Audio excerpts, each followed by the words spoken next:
Now, before I say the standard discourse already surrounding this game, it's ass. The graphics suck, but Harley's hot. Why did they kill my Lord and Savior, Bruce Wayne? Ask yourself, am I a dick rider? Do I have the potential to form my own opinion about a game that just barely came out? Can I manage to form my own ideas about a game that has been shat on by the entire world in the last 3 days? Or am I just vibing with the melody and going with the flow? Am I a part of the status quo? Or can I separate myself from the sheep? Now, for one, I think everybody is entitled to their own opinion, no matter how shitty or stupid it might be. But I can never agree with something that everybody is either tearing down or building up without my own personal experience attached to it. Now, to all the people who have actually played the game, their experience is more justified and valid than my own. I haven't even bought it yet, but I will, and as soon as I do, I'm gonna make a follow-up video. That's gonna be my final conclusion to this review about Suicide Squad Kills the Justice League. But for all the internet haters who just bandwagon harder than the 2015 Golden State era, yeah, your opinions aren't valid in this one. You niggas haven't even seen gameplay of it, and you're managing to call it the worst game in existence. How does that even work? That literally makes zero sense. At least watch a YouTube walkthrough about it first. Motherfuckers are going, oh no, it's just ass. But I haven't seen any gameplay though. Does that sound logical to you? And as somebody who has been watching extensive gameplay of it, I'm gonna give you my opinion. And you know what?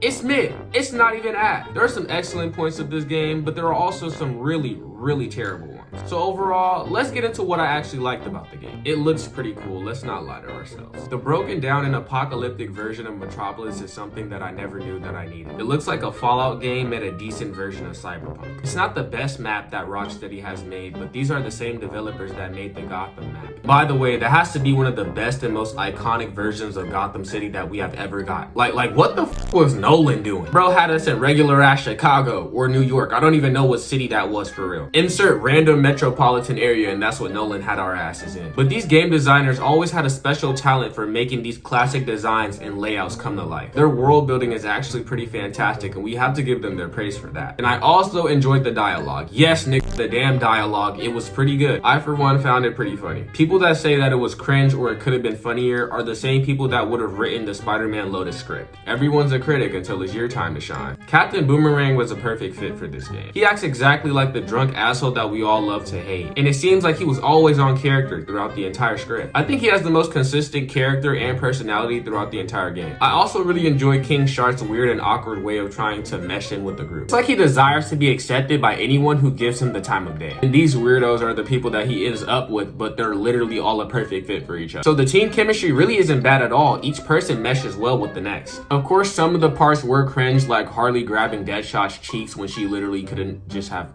not done that. So there are points that can be improved on with the script. But overall, it was pretty decent. You can tell Deadshot was the leader of the entire game, but was a hot-headed man that just would rather be anywhere else than with these assholes. I also really enjoy how consistent Amanda Waller is through any platform she's on. It's like they never fail to get her character wrong. You can't point out one version of Amanda Waller that doesn't feel like she's not executing the role. Granted, it's not really a hard character to fuck up, but you would be surprised how many people actually would fuck that up. And I also enjoyed,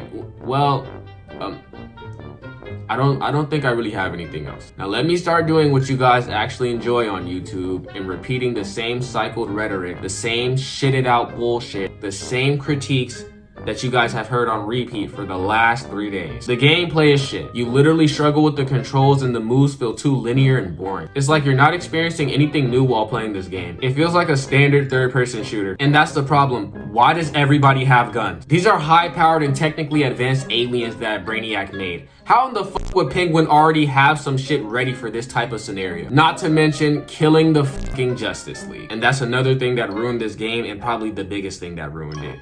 The marketing. Making a game called Suicide Squad Kills the Justice League in the first place. That sounds like a cool 3-issue one-off comic that people would get over in the next 3 years. But mass marketing it as a main timeline video game for years is kind of insane. We all have seen Suicide Squad at least once in our lives. Whether it was a happy occasion that you were looking forward to, or a drunken faded night where you have literally nothing else planned, so you stumble into a movie theater hoping that it can entertain you. So we all know the classic characters on the list. Now I need you to ask yourself this serious question. What in the the actual fuck would Harley Quinn do against the Green Lantern? How would Deadshot even actually shoot the fucking Flash? Sure, they put Lex Luthor in the game and he even stood a better chance than these dumbasses. But do you see how quick Barry knocked him off? He snatched his heart out before Luthor even realized that he was dead. That didn't even have time to gasp for air or anything. If there was any possibility of a heart attack in the future, Luthor had all of his worries out the window with that one. But back on track, these guys wouldn't have had a chance in hell killing the Justice League. Every time a JL member popped out the cut, these were shitting their panties. And they got spared so many times throughout the game just due to plot. Like Flash could have packed them up easily halfway through the storyline. Who wrote this shit? At least give the Suicide Squad a fighting chance and make them go against low tier characters first.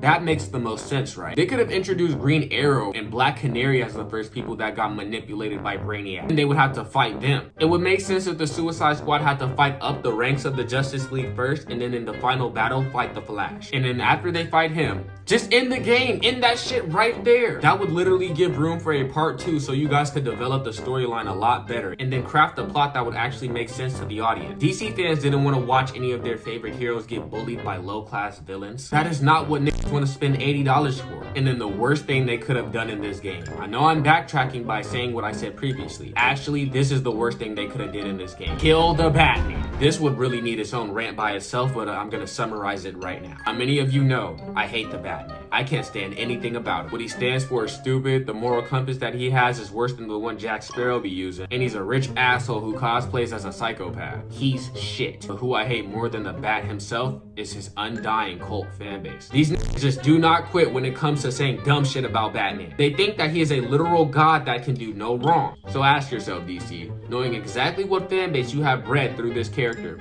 why in the fuck would you ever kill him? I've been upset with you guys for killing Batman since the Flash movie last year. Hell, even before that when you niggas dropped Gotham Knight. Now I, for one, don't give a shit if Batman dies. But knowing that he's your biggest moneymaker, killing him off should have been the last thing you guys should have done. I don't give a fuck if the Suicide Squad kills Superman.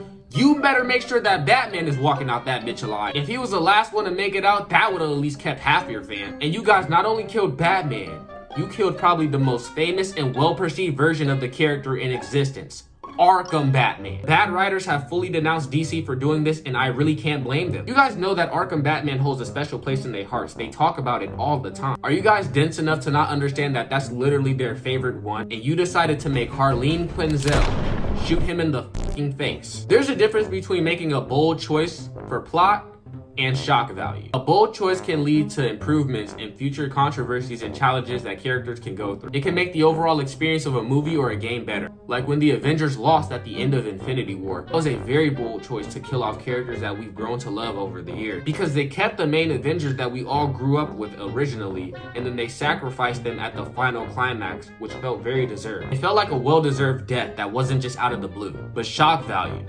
Shock value is what this whole game is. Nothing in this game that was death related was earned or well deserved. It just happened, and DC has been doing this for a while now. And I honestly feel like it's because they don't know what the audience wants. And this is where I play devil's advocate, because I don't blame DC for making all the shit products that they have over the years. It's the fans' fault. The fan base in the DC universe is split into multiple sections. You have the ones that hate Zack Snyder with every atom in their fucking body and was praying for a DC reboot. And then you have the Snyder writers who want him to come back and have been begging James Gunn to bring him. I've never seen more slurpage in my life than Snyder fans. Oh my god, they act like he's Christ. It's like they need this man to make every DC movie in existence or else they're gonna hate it. Then you have the Batflick fans, which are a derivative of the Batman party. They just enjoy the character. And then you have the fans that think Henry Cavill was betrayed by the studio and are begging for him back. And there are so many other fan bases and tiers of this fucking iceberg that I haven't even gotten into yet. So you see the issue now? So many opinions in the fandom coexisting together that the DC company doesn't know which ones to choose that will make them the most money. Sure, you guys can have Cavill back. Let's say they were just bitching on Twitter feeds to bring him back, but they were never actually gonna get their asses up to go to the theater. Now all that's left is the fans that didn't want that, and DC just lost a ton of money. And I don't think you guys realize how much complaining online would really ruin a company's movie reputation. The fact that you guys talk so much shit about certain movies online before it even comes out is already the selective rating that the movie is gonna get. You guys review bombed the